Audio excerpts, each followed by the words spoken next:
इथे जरी आपल्याला पाठीमागं या ठिकाणी पाणी दिसत असलं तर हे जे मी सांगितल्याप्रमाणे 1956 सालचं ब्रिटिश धरण आहे, परंतु पाणी फक्त गुडघ्या एवढंच आहे.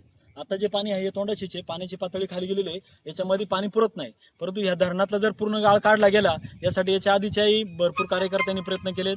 आम्ही सुद्धा जे आपले या ठिकाणचे तालुक्याचे आजी माजी आमदार आहेत त्यांच्याही पाठीमागे लागलेले आहे, त्यांच्याकडे कागदपत्र प्रस्ताव पूर्ण केलेले आहेत. परंतु या धरणाचा गाळ जर काढला गेला तर पाऊण TMCचं हे नेतवडचं धरण आहे आणि याच्यातलं जर गाळ काढला गेला याला खूप पाणी राहणार आहे. त्याच्यानंतर एकदा जर पाणी आलं तर ग्रामस्थांना परत पाण्यासाठी वणवण करायची किंवा मागणी करायची हे होणार नाही. ज्यावेळी आवर्तन खाली जाणार आहे त्यावेळी भरलं जाईल. परंतु एकदा या धरणाचा पूर्ण गाळ क्षमतेने काढला गेला तर भरपूर असं पाणी याच्यामध्ये राहणार आहे. कारण 1956 साली ज्यावेळी धरणाचं बांधकाम केलंय हे खूप जुनं आणि मोठं बांधकाम आहे. याला कुठल्या प्रकारचे ढापे नाही गाळ खाली जाण्यासाठी.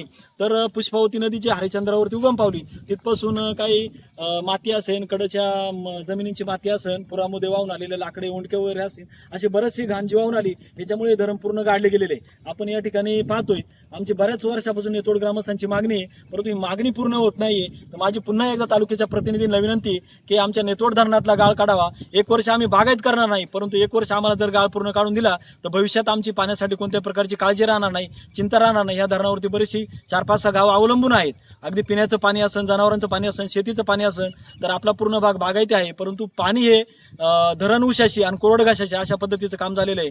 तर माझी विनंती आपण एकदा पाण्याचं या पाहणी करून आमच्या धरणातील गाळ काढावा अशी आमच्या सर्व ग्रामस्थांची